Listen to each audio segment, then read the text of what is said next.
Ils sont en couple et pourtant se sentent seuls. La solitude est un sentiment terrible et nombreux sont aujourd'hui ceux qui ressentent cette terrible sensation au sein de leur couple. Mesdames, Messieurs, bonsoir. Bienvenue sur Boulevard des Femmes. Celle que nous recevons aujourd'hui est une consultante en mariage et famille. Avec elle et l'appui d'un sociologue, nous allons naviguer sur les raisons possibles et les solutions probables au phénomène de solitude en couple. Le look et le charisme d'une dame de poignée, l'histoire d'un amour contrarié s'invitent également dans nos débats aujourd'hui. Et comme à l'accoutumée, bien sûr, nous allons finir avec de l'humour et du glamour. C'est parti tout de suite avec Fil Rouge.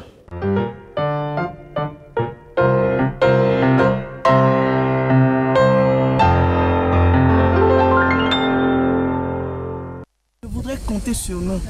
Parce que ne soyons pas comme les chrétiens qui, une fois à l'église, sont chauds comme la pâte sur le feu, mais dès qu'ils sortent de l'église, ils sont aussi froids comme le museau d'un chien.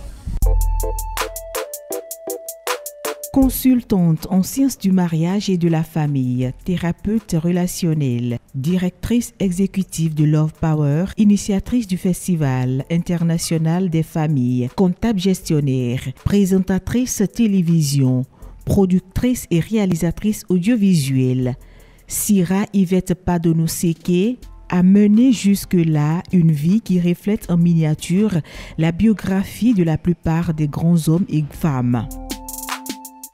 Ses passions, entre autres l'athlétisme, joueuse de batterie, chantre, n'ont néanmoins pas empêché Sira de réussir dans ses études. Elle a poursuivi ses études en surmontant d'énormes difficultés, y compris celles de la subsistance. De nombreuses distinctions ont sanctionné le travail de cette brave dame. Le plus récent et le plus honorifique est l'invitation officielle de son couple par le pape François au Vatican pour participer au colloque international et interreligieux sur les questions de la famille.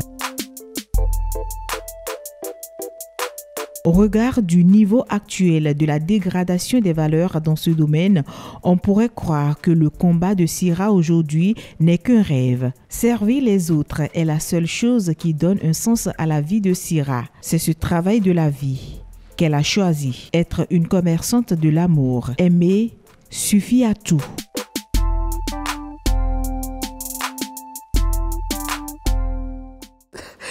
Une commerçante de l'amour. Sira, tu vas me vendre de l'amour? She's Love. Bonjour. Ah là là là là là. Est-ce que non, revient? C'est entre nous. Sira Yvette Padono-Seke, alias Mémé Love. Elle l'a dit tout à l'heure, moi-même c'est She's Love. Ah, j'adore. Bonsoir Sira. Bonsoir She's Love. Comment ça va? Je rends grâce à Dieu. La pleine forme. De toute façon, toi, tu es toujours en pleine forme. Là, je dis merci, merci Seigneur. Si tu le dis, je bénis le Seigneur. Bonsoir Mirabelle. Bonsoir Ghislaine. Saint-Tiche, la pleine forme? Ah oui, la pleine forme. Bonsoir Ghislaine. Vous êtes habillée en petite fille ce soir. Il le faut des fois. C'est pour séduire tonton? Plus ou moins. Ah ben d'accord. Il le faut des fois devenir une petite fille dans le couple. Ça fait du bien. En tout cas, et tu vas t'entendre bien avec Sira. Elle a de ces astuces. Je le sens déjà depuis tout à l'heure. Il va falloir aller à l'école. De toutes les façons, on est ensemble. Et dans cette histoire, on ne cesse pas d'apprendre.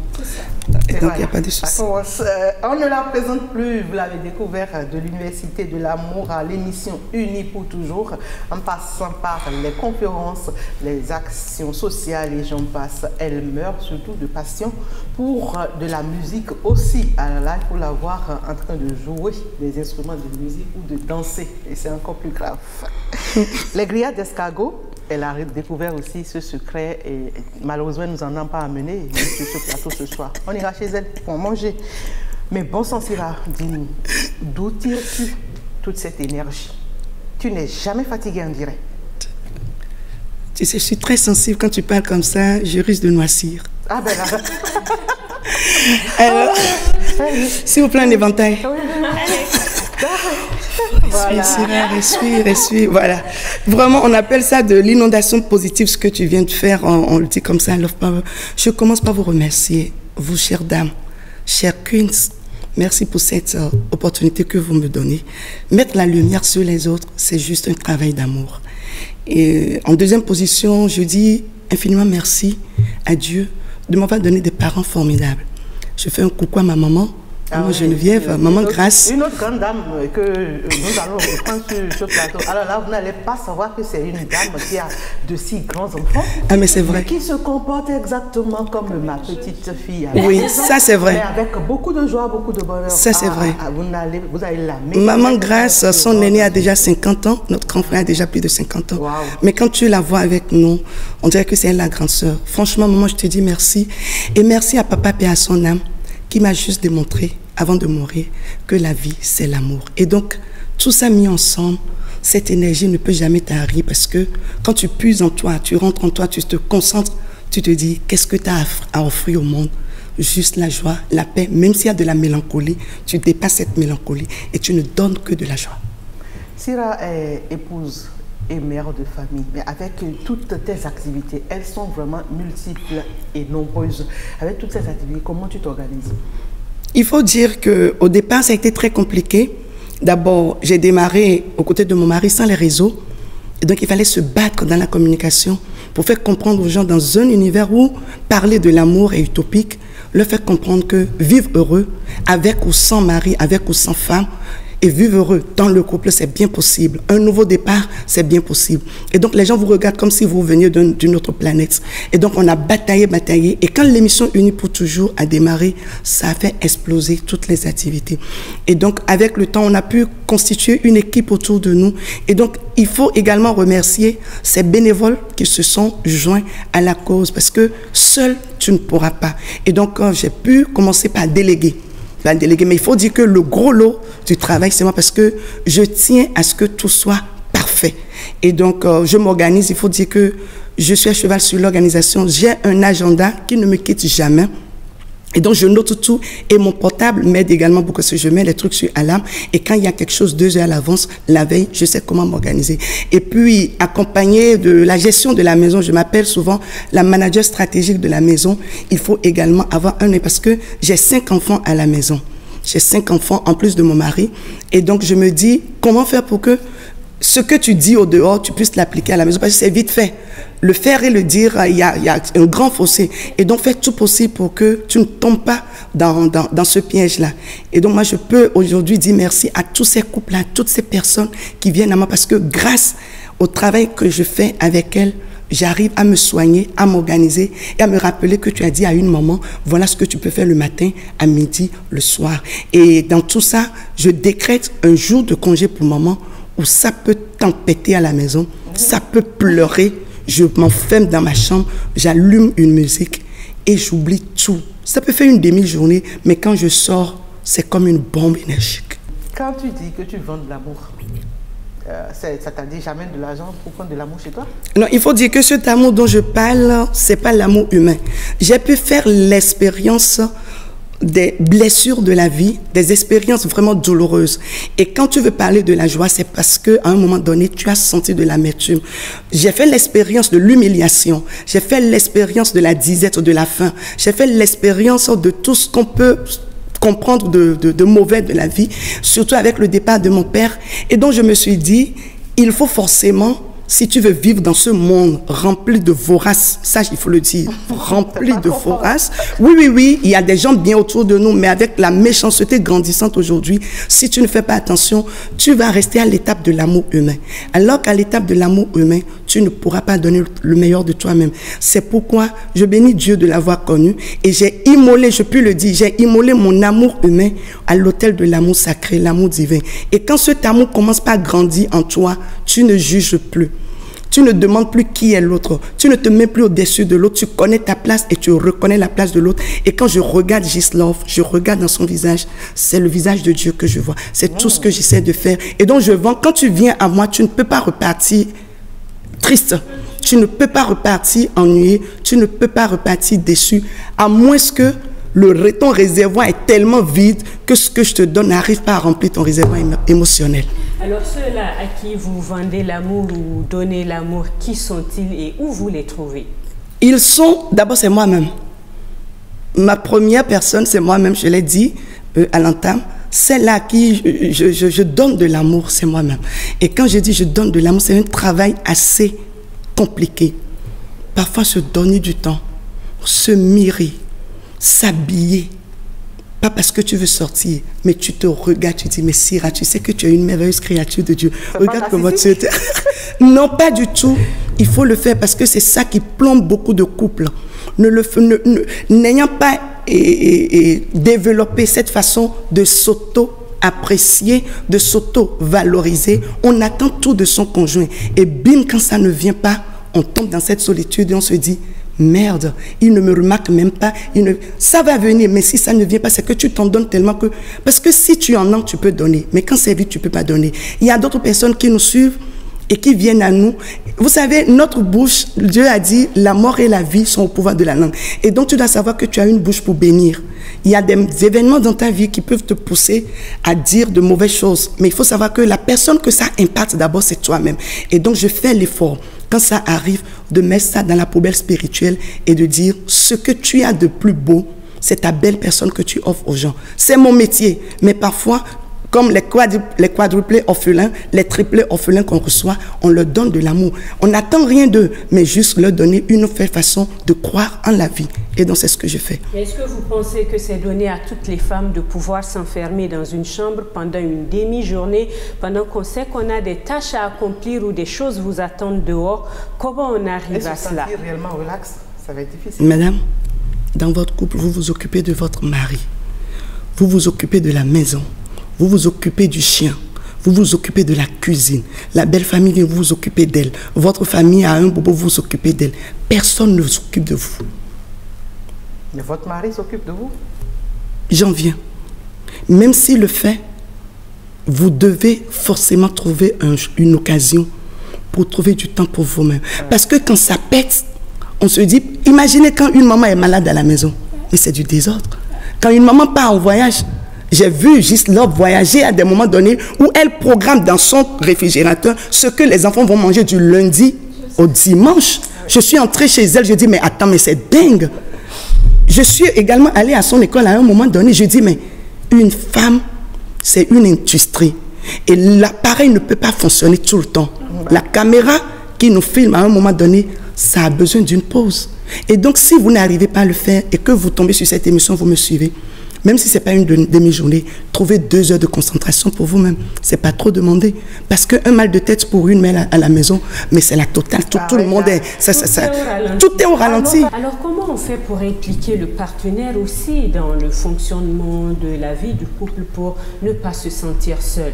Et il faut dire déjà que, excusez-moi, à Love Power, on n'utilise pas le terme partenaire. Parce que partenaire, ça renvoie juste un peu dans les challenges d'une entreprise. Bon, s'il y a des intérêts, on est ensemble. Si ça casse, on se sépare. On est dans le... J'utilise souvent bien-aimé, conjoint. Compagnon. Bien-aimé, compagnon. En tout cas, bien-aimé, je me sens plus à l'aise en cela. Tout dépend de la base sur laquelle vous avez fondé votre foyer. La base sur laquelle vous avez fondé votre foyer. Et pour l'impliquer, ce n'est pas que le rôle de la femme. Si votre époux, en vous regardant, il sait que lui-même, peut-être, il a une sœur à la maison. Si quelqu'un traitait sa sœur de cette manière, est-ce qu'il sera content? C'est-à-dire, regarder une femme à la maison tout faire. C'est-à-dire, parfois, la femme se dit... Comme si c'était ton esclave. Comme si c'était ton esclave. Puis, notre éducation, oui, mais... Qu'elle s'occupe de toi. De toi. Qu'elle s'occupe de la maison. Mais la maison doit être propre, qu'elle s'occupe de tes enfants. Ta famille arrive, qu'elle s'occupe de ta famille. Et tu es assis. Et tu es assis. Et tu... En fait, il y a un homme qui devient encore exigeant vis-à-vis de... Non. Qui ne comprennent pas qu'avec tout ce que tu as comme charge là, tu dois un peu aussi... Non, je vous en prie. Oui, je nous en prie. Non, je dis, nous femmes, nous devons rééduquer nos garçons. Parce que tant que le petit garçon verra maman faire comme ça, servir papa et attendre que papa finisse de manger avant de manger, ranger la table, le petit garçon demain il va le faire. Et donc impliquer son conjoint, ça part de comment est-ce que vous avez construit le foyer. Qu'il sache que sa femme n'a pas besoin de lui demander de l'aider. Pendant que les enfants sont en train de jouer, alors qu'il y a les leçons à apprendre, que papa s'occupe des enfants, que maman s'occupe de... Parce qu'aujourd'hui, trouver des nounous, ça devient de plus en plus compliqué. On dit 2 valent mieux qu'un. Mais pourquoi nous sommes 2 et on va laisser le travail à une seule personne? Déjà, avec la grossesse, je suis seule à la porter. Même si papa me donne de temps en temps de câlins, je suis seule à porter le poids de la grossesse. Et parfois, les femmes, juste pour épargner la douleur à leur mari, ne partagent pas tout ce qu'elles ressentent en cas. Merci beaucoup. Et donc, moi, je vais lancer un appel même à des femmes qui veulent prouver à leur mari qu'elles sont à la hauteur. Je dis, attention, vous allez mourir, cadeau, on va vous enterrer. Et 3 jours après, votre mari va chercher une autre femme. Mais parce qu'on est là, ça dit, on fait du stretching, on est fatigué. Parfois, il y a des hommes compréhensifs qui te disent, mais tu es fatigué, repose-toi. Non, il faut que la cuisine soit propre. Parfois, je laisse la... Oui. Quand on vous dit repose-toi et tu sais qu'après tu vas reprendre le travail, l'autre n'est pas en train de te venir en apport. Ma chérie, les bols là qui utilisent ça. Nous tous? Nous tous, je vais dormir. La cuisine n'a qu'à rester comme ça. Mais... je me réveille à 19h, je fais ce que... Il faut qu'on apprenne aujourd'hui à faire ce qu'on peut faire et à apprendre à se dire stop. Mais c'est un problème de culture à la base, c'est un problème dès la base qui a été induit comme ça. Ça a été faussé parce qu'aujourd'hui, tu prends un homme dans une maison, dans un couple, un homme qui va aider sa femme à faire peut-être la cuisine ou à laver les assiettes comme on le dit. Tout de suite, on dit que c'est ton mari. Non, arrête. Non, le problème également, nous femmes, on s'y prend très mal également. On s'y prend très mal. J'ai reçu des cas où le monsieur spontanément faisait ça. Un jour, il était en retard, il n'a pas lavé les enfants et la dame a osé lui dire au téléphone, donc aujourd'hui, là, tu ne sais pas que tes enfants seront lavés. Vous voyez, non, à la base, c'est l'éducation, vous voyez. Et donc, moi, je dis quelque chose. Il faut que les couples aient un même langage. Tu ne peux pas parler le chinois, je vais parler l'anglais dans le couple et le couple va évoluer. 2 visions dans le couple, dans le sens que je suis en train d'expliquer, ça donne la division. Et donc moi je dis, si mon mari m'aide même à laver, est-ce qu'à l'aide des réseaux, maintenant tu vois ton mari en train, tu vas le filmer, tu dis, vous voyez mon mari en train de laver les trucs là. Mais je dis, vous êtes en train de détruire vos couples. Chaque couple avec sa constitution, avec son règlement intérieur. Et mon couple n'est pas ton couple. C'est pourquoi le conseil que je donne à un couple, je ne peux pas forcément, il y a des trucs basiques. Alors, mais je ne peux pas donner les mêmes conseils à tous les couples. Il y a des trucs basiques, mais quand tu entends les réalités d'un couple A et d'un couple B, mais il y a fossé, il n'y a pas photocopie. Et donc, il faut faire très attention. Mon mari, si je suis malade, mon mari ira appeler ma belle-mère pour venir laver le linge de ses enfants, pour laver, arranger ses enfants si je n'ai pas de nounou. Et donc, c'est un truc de communication amoureuse, de compréhension et je sais pas, de complicité. Du couple, de complicité. Je suis enceinte et on me dit au lit 9 mois, il ira épouser une autre femme pour venir lui préparer à manger. C'est d'ailleurs ce pourquoi j'ai fait une émission, j'ai dit, les hommes célibataires doivent apprendre à être véritablement célibataires avant de tomber dans un foyer en tant que mari. Parce que quand ta femme est césarisée, elle peut rien faire à la maison. Qui va vous faire à manger? Et si tu n'as pas les moyens de prendre du nounou, si tes parents ne sont plus en vie, tu restes là. Il y a des hommes qui vont même jusqu'à dire, dans ma tradition, je ne peux pas servir dans la casserole. Oui. C'est quoi cette affaire? C'est ça. Mais ce qui est paradoxal, quand ils sont célibataires, ils le font. Une fois qu'ils... Oui, ma chérie, c'est parce qu'ils n'ont pas épousé une femme qu'ils aiment, mais ils ont épousé une nounou. Ils ont épousé une domestique. Il faut qu'on fasse la différence. Il y a des gens qui aiment, il y a des hommes qui sont amoureux. Je n'aime pas tomber amoureux. Si tu aimes, tu peux traiter comme... On aime et puis on fait du mal. Mais quand tu es réellement amoureux, il y a toute la différence. On va en revenir après. Mirabel a énoncé le sujet tout à l'heure. Elle parle d'être seul pendant qu'on est 2, se retrouver seul. Et justement, la thématique du jour, c'est la solitude en couple. Comment est-ce qu'on peut être en couple, être marié et se sentir encore seul? Bien que le psychiatre Christophe Fauré dit qu'un couple est la rencontre de 2 solitudes fondamentales. Mais quand on se met ensemble, c'est pour ne plus être seul. Oui. Paradoxalement, le vivre ensemble, l'inconfortable impression d'être ensemble mais seul, c'est dans tous les couples. Si tu prends 9 couples sur 10, ils passent par là. Et si vous avez vu tout le développement qu'on a fait, c'est un peu comme l'introduction à ce sujet-là. Être en couple, se sentir seul, c'est normal. Je veux vous rassurer que c'est normal, c'est naturel. Ça devient un problème quand ce sentiment s'impose à moi et s'impose à des impacts négatifs sur mon couple. Je ne sais pas si je me fais comprendre. C'est tout à fait normal à un moment donné, parce qu'avant d'être en couple, Tu es toi. Tu as été seule dans le ventre de ta mère, excepté les jumelles. Tu as été seule. Tu es née. Tu as vécu beaucoup de choses seule. Et après, tu tombes sur un monsieur qui a vécu également comme ça. Et donc, solitude pour solitude, vous voulez créer une unicité. Et donc, il y a le toi, il y a le moi, et il y a l'espace sacré du couple. À des moments donnés, il faut que tu te rappelles que tu es toi. Et donc, je dis, ça pose problème quand ça commence à peser sur le couple, où tu te sens que tu es dedans, mais c'est comme si tu es au dehors. Et donc, ce sentiment, c'est une déconnexion intérieure avant d'être une déconnexion dans le couple. Donc, il ne faut pas qu'on regarde tout de suite le conjoint. Il faut qu'on fasse l'analyse pour dire, mais pourquoi ça m'arrive? Pourquoi ça nous arrive? Donc, les causes sont multiples. Il y a des événements de la vie. Par exemple, le deuil d'un enfant. Le décès, plutôt. Quand le conjoint arrive, les conjoints arrivent à bien faire à évacuer ça. L'autre ne veut pas réveiller la plaie en l'autre. Et donc, il est dans son coin, il ne sait pas ce que l'autre... Qu'est-ce que je vais lui dire? Voilà. Cette douleur, au lieu de les rapprocher, ça les éloigne. Une maladie grave dans le couple. L'autre se dit, par exemple, elle est encore là. Parce que, bon, pas pitié. Elle est encore là, pas pitié. Et donc, je prends l'exemple de l'impuissance.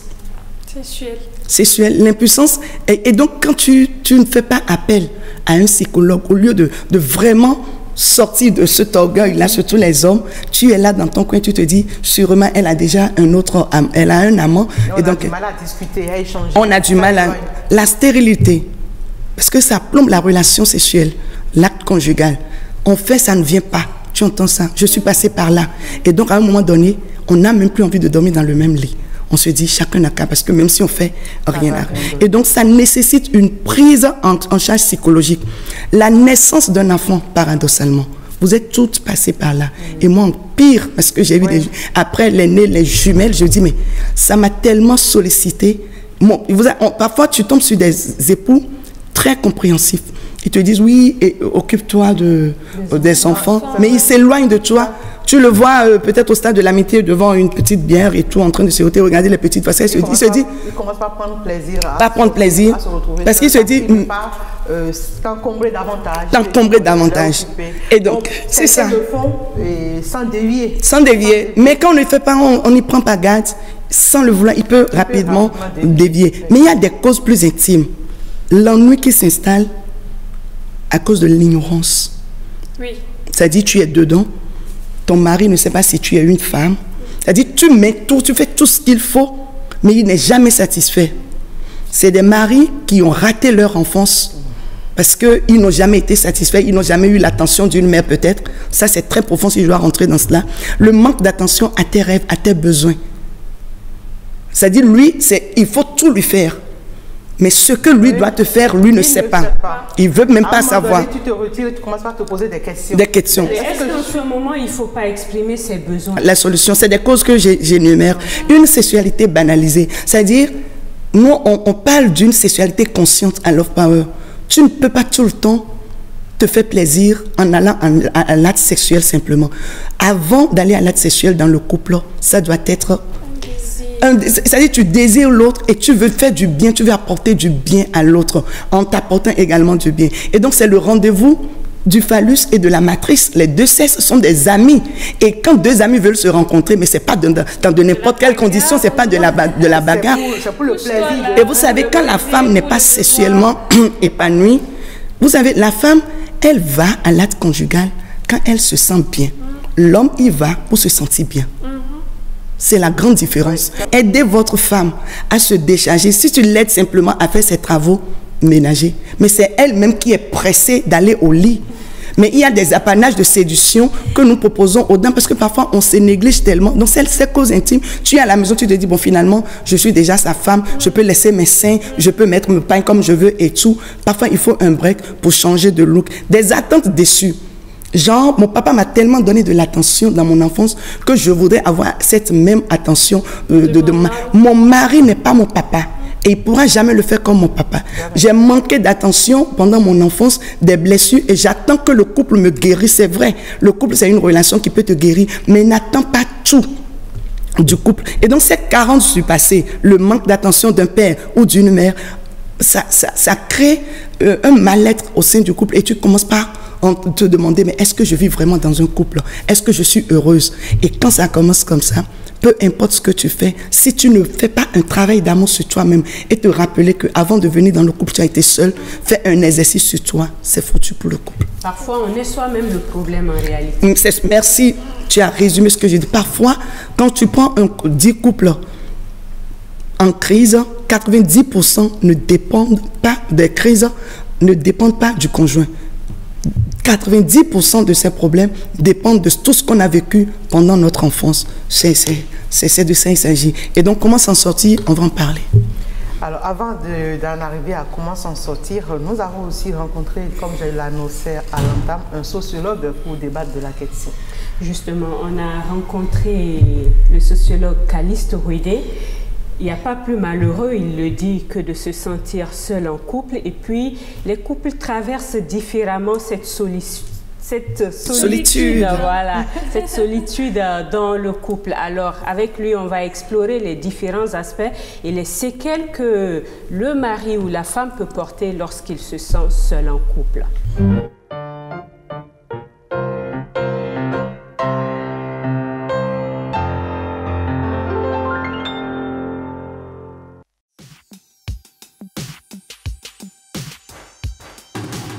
La vie conjugale, c'est un choix. Mais avant que cela ne soit un choix, quel est le marché matrimonial où les deux se sont rencontrés? Ce marché matrimonial permet de dire quel est le profil de mon partenaire, de mon conjoint. On ne vient pas à ce vie de couple sans avoir des préalables, sans avoir des critères de choix. Quels sont les critères de choix, d'une part? Et quels sont les éléments sur lesquels les deux se sont entendus pour en arriver là?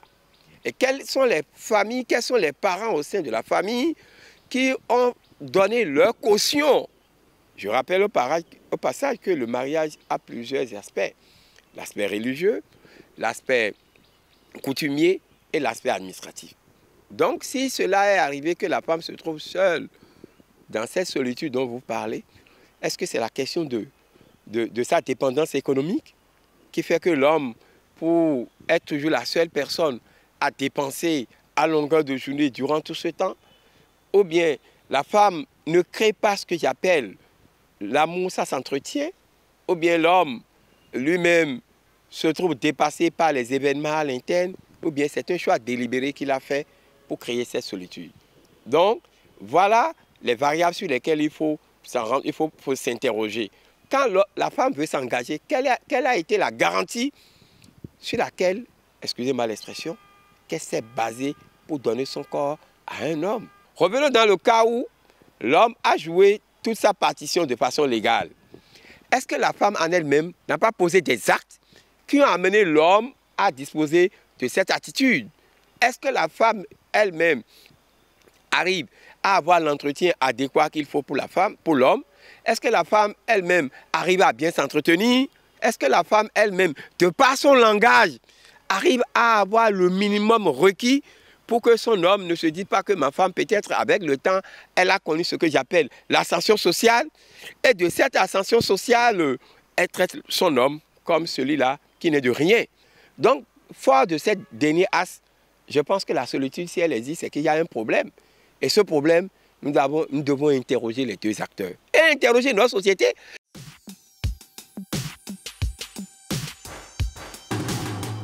Cela se manifeste beaucoup plus par une certaine désinvolture d'elle-même. Et en plus de cette désinvolture d'elle-même, c'est pas ce que j'appelle la frigidité. En dehors de la frigidité, c'est quoi? Il y a la dépression nerveuse. Elle va être toujours hargneuse. Vous voyez, elle n'a pas la paix du cœur. Et si déjà cette solitude s'installe, c'est qu'en temps, il n'y a pas eu d'activité sexuelle. Or, l'activité sexuelle, au-delà de sa dimension physiologique, a d'autres dimensions psychologiques, d'accord, qui va servir d'espace, d'accord, d'harmonisation, d'espace de communication sociale entre les deux, et chacun vient, encore comme on le dit, requinquer. Donc il y a fort de tout cela, si la femme se trouve dans cette solitude où il y a une séparation de corps, je ne dirais pas de fait, peut-être que de circonstances, elle pourra être victime de tout ce que je viens de dire par rapport à ça. Et encore, si l'homme n'arrive pas à manifester envers elle ce que j'appelle de l'attention, de l'affection, de la sensualité, vous ne pouvez pas venir à ce que j'appelle la dernière étape d'une série, la sexualité humaine. Donc, quand les quatre composantes ne se retrouvent pas dans un lien conjugal, dans un lien d'activité sexuelle, je pense que la dérive est beaucoup plus manifeste chez la femme. Parce que la femme, toute proportion gardée, elle retient toujours le prestige de son corps pour ne pas être ce que j'ai écrit quelque part dans l'errance sexuelle. Il revient aux femmes aussi de pouvoir s'approprier leur vie conjugale, de faire le sacrifice qu'il faut pour ne pas vivre cette solitude qui ne les arrange pas d'une part, parce que la solitude dans une vie conjugale est plus suicidaire que le célibat. La solitude dans une vie conjugale est plus suicidaire que le célibat. Le sociologue est resté beaucoup plus ancré sur l'harmonie sexuelle dans le couple. Oui, comme je l'ai dit, je l'ai évoqué dans les causes, ce n'est qu'un pan de tout ce qui peut conduire à cette solitude-là. Et donc, moi, je dis, la sexualité, d'accord, mais il faut qu'on aille également à l'école de cette sexualité. La sexualité, ce n'est pas que l'acte conjugal. C'est vrai que ce n'est pas seulement la femme qui sera épanouie sexuellement dans le couple, mais les deux. Nous avons besoin d'être épanouis et de nous donner l'un à l'autre. Et donc, il y a tellement de manières. Je vous dis, qu'est-ce qui fait qu'à 90 ans dans le couple, il y a des couples qui sont toujours amoureux? Ce n'est plus l'acte conjugal. Non, c'est clair. Ce n'est plus l'acte conjugal. Si c'est l'acte conjugal, j'ai reçu des couples, 72 ans de mariage ensemble, le couple Sabou paie à leur âme. Les deux sont déjà décédés. 72 ans, c'est la première fois que je rencontre un couple 72 ans sur unis pour toujours. Mais quand ils m'ont dit, ils m'ont montré comment ils se gardent, c'est-à-dire le toucher. Beaucoup de couples jeunes pensent que c'est l'acte conjugal, l'acte conjugal. Si on ne se rééduque pas, même à 40 ans, l'infidélité va s'installer dans nos couples. Parce qu'on est tellement habitué à cela qu'on n'a pas adopté d'autres, on n'a pas développé d'autres manières. Les craintes, on a un concept qu'on appelle la méthode Imago à Love Power, qu'on apprend à beaucoup de couples aujourd'hui. Comment se garder, se regarder et se regarder les yeux dans les yeux. La connexion visuelle. Beaucoup de couples au départ, c'est par les regards qui se sont dit je t'aime. Mais aujourd'hui, l'homme ne peut même plus regarder sa femme et constater même qu'elle maigrit dans le foyer. Il est en mesure de dire il y a tellement de poussière sur tel fauteuil, tel bol n'est pas bien lavé, telle chose n'est pas bien faite dans la maison, mais pas en mesure de dire mais tu portes cette coiffure depuis 2 mois, qu'est-ce qui ne va pas? Mais je sens que tu ne souris plus dans la maison, qu'est-ce qui ne va pas? Et pareil pour madame, de constater que son mari a un problème au service parce que la solitude s'est tellement installée que madame ne peut même pas s'intéresser à ce qui se passe dans le boulot, dans le métier de son mari. Il y a des hommes qui te disent, non, le foyer c'est le foyer, mon boulot c'est le boulot. Donc tu n'as pas le droit de me demander ce qui ne va pas dans mon boulot. Et quand c'est comme ça, est-ce qu'on vit vraiment ensemble? Et donc, quand il le dit, il faut être conscient qu'il y a un problème. C'est d'abord là la base. Si vous n'êtes pas conscient qu'il y a un problème, comment est-ce que vous allez vous en sortir? Nous avons des attentes légitimes et des attentes illégitimes. J'en ai fait quand j'attends de mon mari qu'il fasse tout comme mon père. C'est des attentes illégitimes. Les attentes légitimes, tu m'as marié et nous sommes là pour être heureux. Les projets du mariage, c'est des projets de paix et de bonheur. Et ensemble, on peut affronter les difficultés. Si moi, je dois commencer un projet et je te dis, voilà l'activité, ça va nous rapporter de l'argent et tout, et parce que toi, c'est pas toi qui as eu l'idée en tant que conjoint, tu me sapes. Tu me coupes l'herbe sous le pied et puis tu mets tout en eux pour que je sois malheureuse, pour que le projet n'aboutisse pas. On appelle ça amour. On est en couple. Le mariage peut rendre zinzin et tout, mais pas magicien.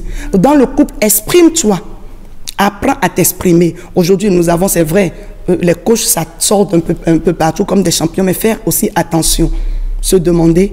qu'est-ce qui me manque dans mon foyer pour que je sois heureux? Et qu'est-ce que je peux faire pour rendre l'autre heureux? Et si ton époux aussi pose la même question, vous serez heureux ensemble. Et donc, apprendre à retrouver le lien avec soi. Nous sommes déconnectés de nous-mêmes. Si nous sommes déconnectés de nous-mêmes, c'est nos maris qui vont nous aider à nous reconnecter à nous-mêmes. Non. Je parle plutôt de complicité dans le couple. Oui, de complicité envers nous-mêmes d'abord. Je reviens là-dessus. C'est très capital pour moi. C'est une condition importante pour se restaurer. Nous nous reprochons beaucoup de choses et nos maris n'en savent rien. Et quand on ouvre la bouche, c'est comme si on lui avait déjà tout expliqué et on se comporte très mal à des moments donnés. Et donc se reconnecter à soi-même avant de se reconnecter au couple. Une simple manière de s'asseoir dans le couple qu'on appelle la méthode Imago à Love Power, s'asseoir face à face. Rester 5 minutes à se regarder. Tu retrouves la petite fille en ta femme et ta femme retrouve le petit garçon en toi. Vous regardez simplement, vous souriez. Toujours l'acte. Non, on n'a pas besoin de conclure. Mais quand vous voulez aller à la conclusion, il y a de très belles manières pour faire l'acte conjugal, pour se sentir rechargé. Et quand vous quittez là, tu entends la femme, tu la vois marcher, mais tu dis non, ça c'est la femme de quelqu'un qui est en train de marcher. Mais c'est ça. C'est ça. Et donc, il faut que nos femmes aussi quittent un peu la séduction à la grand-mère. Là. Il y a tellement de choses que nous leur proposons aujourd'hui. Ah, Tata Sira, comment tu fais et tout. Parfois, tu me vois comme ça. Là. Je suis au salon. Mon mari me regarde et dit, mais tu vas où? Je dis, non, je vais regarder un film. Il dit, non, tu vas où? Je dis, mes enfants même s'étonnent parce qu'on les a habitués à quoi? Quand on s'habille, on est pimpante, c'est pour sortir. C'est soit pour aller à un mariage, à une cérémonie. Ce n'est pas pour eux. Notre famille ne mérite pas aussi de nous voir toute belle à la maison. Et donc, il faut s'imposer, il faut le faire. Et donc, parfois, je fais comme ça, je m'assois, je fais de très belles vidéos. Et quand tu me vois à la maison, parfois, tu dis, attends, c'est si là que tu vois à la télé, là, ça. Ah non, j'enlève tout, et puis je suis dans un petit short et tout. Et puis, je regarde maintenant ces vidéos-là. Mais le danger, est-ce que c'est pas parce qu'on ne donne pas aussi l'occasion à l'autre de vous admirer? Puisque vous vous habillez, vous partez, le temps qu'il arrive, vous êtes déjà déshabillé dans les femmes. Vous connaissez le filet noir, là? Le filet noir des femmes. Les chapeaux. Un monsieur de 75 ans m'a demandé, je ne comprends pas ma femme. Chaque fois qu'on quitte les fêtes, elle remet un truc noir sur la tête. Je dis, mais c'est quoi un truc noir? Et j'étais là pour me poser la question. Il dit, non, là, nous les minotiens de tabo et mon monde. Bon, là, filet. Hein. Il a envie d'admirer. Il dit, mais attends, donc quand elle. Et il a constaté quelque chose. C'est quand ils veulent sortir que maman fait de très... Elle va à la maison tout au long de la journée, elle met le filet. Mais quand on a travaillé avec ce couple, aujourd'hui, maman sait que quand elle fait ça, mais il y a des hommes, peu importe ce que tu fais, et nous, le film, on s'est dit, tu es là, même pas apprécié. Et c'est là où j'interpelle les femmes, même si ton homme ne t'apprécie pas, il faut l'amener. Chérie, tu n'as pas vu que j'ai fait une nouvelle coupe? J'ai besoin que tu me dises simplement que c'est beau. Bon, franchement, tu l'intègres, mais il y a des hommes, tu peux te dire comme ça. Bon, applaudis, on t'a caminé. Et donc des trucs comme ça fuse et tu commences par tu vois, tu te rétractes. Ou bien tu sors du dehors, quelqu'un te dit ta robe te va vraiment bien. Et on te l'a pas dit. Et tu dis chérie, tu sais, j'ai rencontré le monsieur d'à côté, il m'a dit que ma robe là me va toute naïve. La femme est comme ça, quand elle est contente, quand tu apprécies la femme, elle aime ça. Et tu lui dis, il m'a dit, et tu dis, ah bon? Il t'apprécie. Ah, donc il t'apprécie maintenant. Alors que toi-même, tu ne trouves pas le temps de l'apprécier. Accueille d'abord cette joie. Vraiment, je n'ai pas constaté que cette robe-là est vraiment belle. Je devais le dire avant lui. Parce que il faut qu'on apprécie également ta femme au dehors. Écoute, Ghislaine, tu es belle. C'est Tiche, tu es belle. Merci. Voilà. Bon, ça fait plaisir. C'est l'attention. De petites choses. Moi, je dis aux hommes, nous femmes là, tu peux nous donner des milliards. C'est vrai que on adore, on aime l'argent. Hein. Il faut nous entretenir, c'est vrai. Mais tu peux mettre les milliards à ma disposition si je sens que c'est l'argent, ta préoccupation. Mais je vais me déconnecter. Et donc, on se déconnecte. La relation, c'est toi, c'est moi et l'espace sacré. Donc, il faut des moments de qualité de temps en temps pour garder cet espace sacré toujours zango. Et justement, puisqu'on parle de la femme dans toute sa beauté, dans toute sa splendeur, en voici une. Son charisme, son style vestimentaire et son engagement dans le bien-être de la société force l'admiration. Elle, c'est la femme en vogue du jour avec Saint-Tiche Kebon.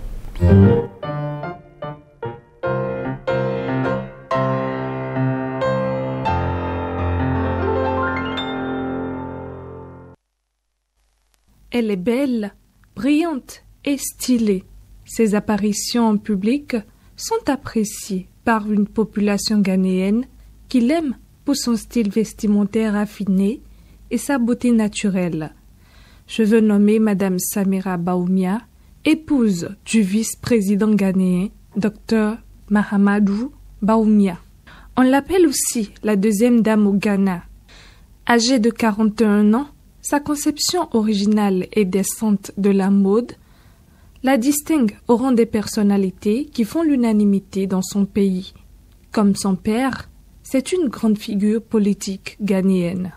Elle est polyglotte et parle 5 langues de son pays. Samira Bawumia a commencé ses études dans une école islamique à Accra avant de poursuivre à l'école internationale à Kosambo, puis dans une autre école secondaire pour filles. Elle est diplômée en sciences sociales, en droit et en sociologie à l'université Kwame Nkrumah des sciences et de la technologie. Elle a été meilleure étudiante en Master of Business Administration pour la gestion de projets au JIMPA. Samira rencontre pour la première fois le docteur Bawumia en mai 2003. C'est le coup de foudre. 9 mois plus tard, ils se marient et sont bénis avec 4 enfants. Ses proches la trouvent altruiste, compatissante, exceptionnellement intelligente et attentionnée. Rentrant dans la vie politique ghanéenne, elle prend ses distances par rapport à la famille politique de son père. Elle incarne alors une des voix de l'opposition au président John Dramani Mahama. En 2019, elle a été reconnue comme la première des 7 personnes honorées par Sustainable Energy for All. Cela a été en reconnaissance de ses efforts pour avoir atteint l'objectif de développement durable des Nations Unies. Samira Bawumia est fondatrice et PDG de Samira Empowerment and Humanitarian Project, qui est une organisation à but non lucratif créée dans le but d'autonomiser les personnes défavorisées au Ghana à travers divers projets d'intervention sociale pour améliorer les vies. En novembre 2019, elle a fait don de livres de bibliothèque aux écoles de base de la police pour inculquer l'habitude de lire aux enfants. Samira a représenté le Ghana et le continent africain lors de diverses conférences et réunions au sommet sur la lutte contre le trafic humain, la planification familiale et les droits des femmes. Elle aime la cuisine de son pays comme toutes les femmes. Pour se faire vraiment plaisir, il lui suffit de déguster du bankou, la pâte de maïs de chez nous, avec du piment et du poisson. Elle adore la lecture, le cinéma, les hauts talents et surtout la mode africaine. Samira est l'une des rares personnalités qui fait l'unanimité au Ghana et même partout en Afrique. C'est une véritable icône de la mode africaine. C'est une femme en vogue. Véritable icône de la mode africaine. En tout cas, Samira Bawumia, la deuxième dame du Ghana, sait se faire plaisir. Et c'est pas évident, Sira, que celle-là se sente une seule fois seule. Hein? Non, et c'est le moment de dire merci à tous ces conjoints qui permettent à leurs femmes de s'épanouir. Et ça, je voudrais dire merci à Siro. Si je suis la Sira que vous avez devant vous aujourd'hui, c'est parce qu'un homme a détecté une reine en moi et il a arrosé cette reine et le monde entier est informé qu'il y a une queen qui s'appelle Sira. Et donc je voudrais dire merci à tous ces hommes qui font l'effort. Ceux qui ne le font pas encore, je vous en supplie, aidez vos femmes à rayonner. Alors, Samira, elle est bien. Merci à Samira parce que c'est la prestance, l'élégance, dans la simplicité et tout. Et tu vois, elle n'est pas que belle. Elle est belle à l'intérieur et elle est belle à l'extérieur. C'est tout ce qu'on nous demande. Je vais rapidement ajouter que c'est vraiment une femme en vogue parce que, à part sa beauté qu'on lui connaît et son style vestimentaire, elle œuvre vraiment pour le bien-être des femmes démunies, pour les élèves ou les enfants qui ne vont pas à l'école. Elle fait plein d'actions sociales. Ça, c'est vrai. C'est une dame que j'apprécie beaucoup. On sent à travers l'élément que vous nous avez proposé que c'est une dame qui sait se défendre, qui sait se défendre, qui sait quand même aussi se rendre utile, de quoi réellement s'occuper. Et on sent qu'elle est épanouie. Ah, mais bien sûr. Et je suis très honorée.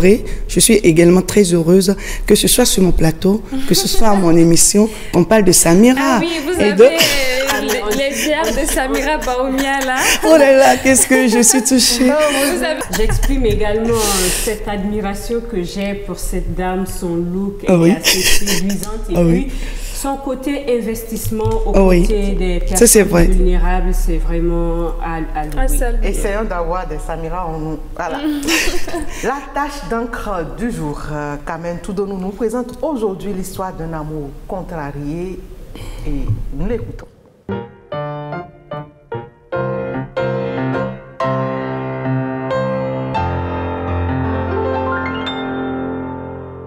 Bonjour à à toutes et à tous, c'est un réel plaisir de vous retrouver pour partager notre bonheur commun de lire. Aujourd'hui, je vous présente ce roman qui est un premier roman. Il est de Eric Towendi et s'intitule La malice d'Alice. Et comme beaucoup de romans, ce livre nous conte une histoire d'amour contrarié, comme il peut en exister des foultitudes partout dans le monde.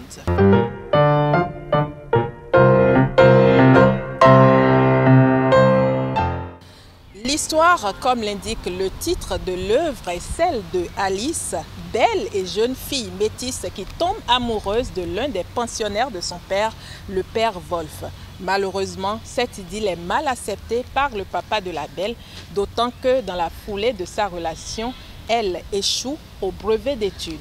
Devenu paria alors qu'il avait déjà perdu sa famille dans un incendie, Joe n'aura d'autre choix que de fuir sa dulcinée. Ce sera pourtant sans compter avec la malice de la belle Alice, décidée à concrétiser cette histoire passionnée envers et contre tous. Écrite dans une langue saisissante et enjouée, cette œuvre questionne l'importance de l'amour lorsqu'il doit composer avec les considérations d'ordre pratique. Sommes-nous réellement libres et égaux en dignité et en droit? Que peut l'amour face aux différences d'ordre racial et social? Ce roman est une belle carte postale des plateaux Adja du sud-ouest béninois où se déroule l'œuvre. Doctorant en sociologie, Eric Towendi est un écrivain béninois qui travaille comme expert. Avant de vous quitter, je vous laisse cet extrait de l'œuvre. Nous sommes page 63-64. Mes vêtements étaient en sang. J'avais mal, très mal. Toute cette nuit, je fus malade. Mon corps brûlait et dégageait une chaleur de plus de 40 degrés. La fièvre m'avait attaqué. Je pris des comprimés. Je grelottais de chaleur. J'étais seule à pleurer et à me morfondre dans mon enfer. Quand je pense aujourd'hui encore à ce regard de bête enragée, je frémis. Les mots qu'il prononçait étaient sorciers et destinés à moi.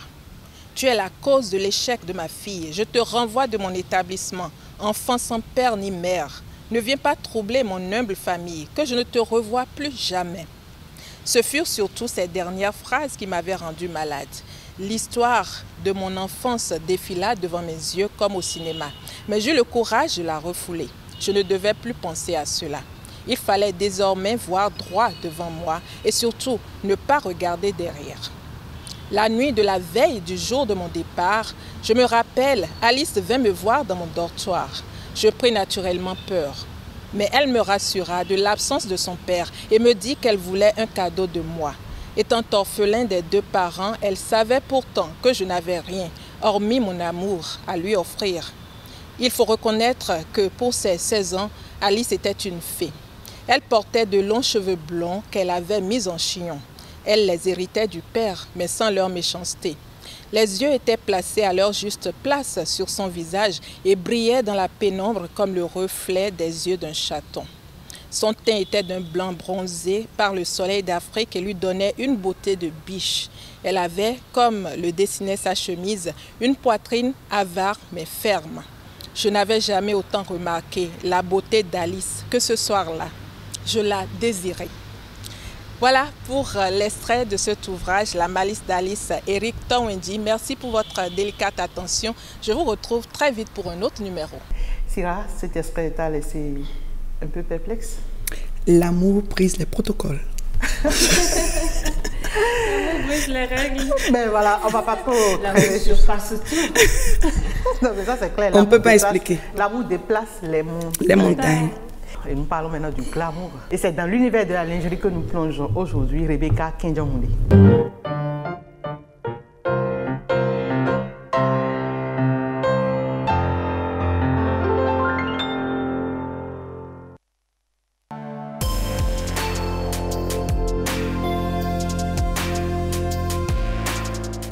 La lingerie a toujours été un indispensable des garde-robes féminines et a servi de tout temps à modeler le corps des femmes, que ce soit pour masquer leur féminité ou pour l'affirmer. Laissez-moi alors vous conter sa petite histoire.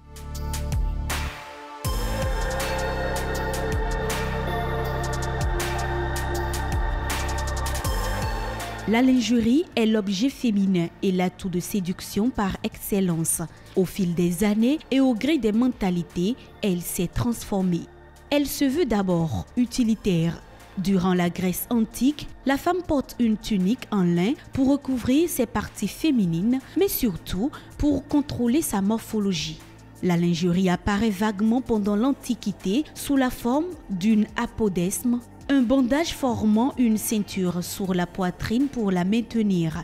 Déjà sous l'Antiquité, les femmes utilisaient des vêtements en cuir pour contenir leur poitrine et avoir un aspect plus androgyne.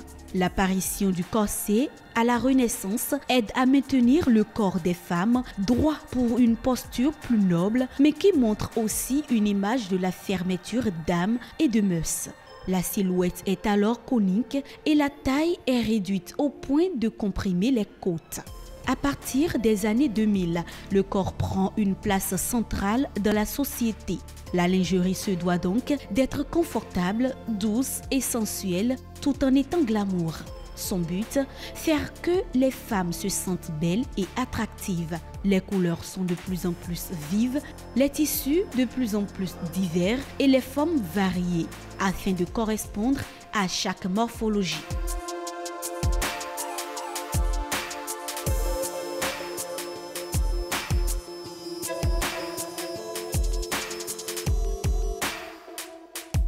Parlons à présent des différents types de lingerie.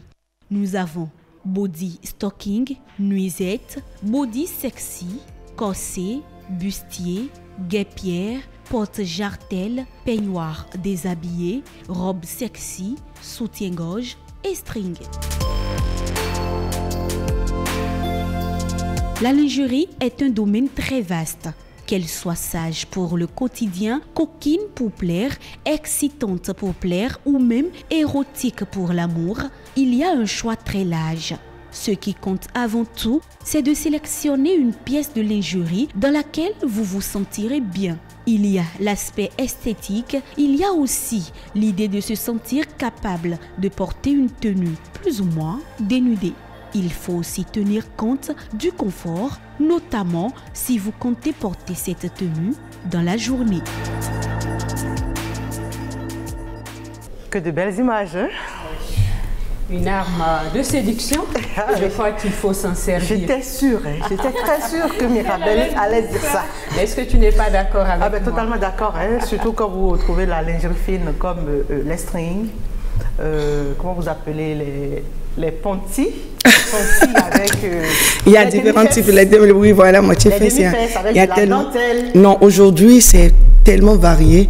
Et je ne voulais pas faire de commentaires, je voulais juste attirer l'attention des hommes également, que la séduction n'est pas que l'apanage des femmes. Pendant que je m'y mets, il faudrait également que toi-même, tu vois un peu tes bosses, le body également. Ça va me séduire. Il y a beaucoup de dames qui sont coincées. Et donc, regardez même ces gens d'image, je dis, oh là là, non, non, non. Il y a des femmes...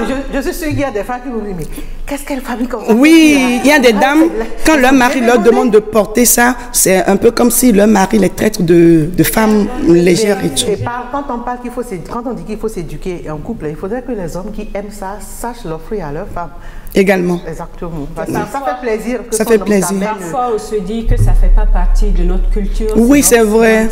Non, mais notre culture a également beaucoup d'autres choses. Au-delà, si ce n'est pas la lingerie, mais les perles aujourd'hui, mais de toutes les façons, on va y revenir. Il y a tellement de choses dans la culture africaine pour modeler la femme. Oui, déjà, bébé, moi je dis, vous en savez quelque chose. Nos petites filles, déjà toutes petites, on leur met des perles pour dessiner leur...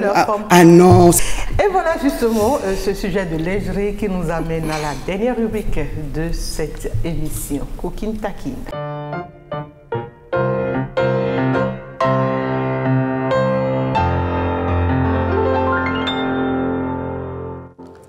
Sira Yvette Padonou Seke, alias Mimi Love. J'adore ça.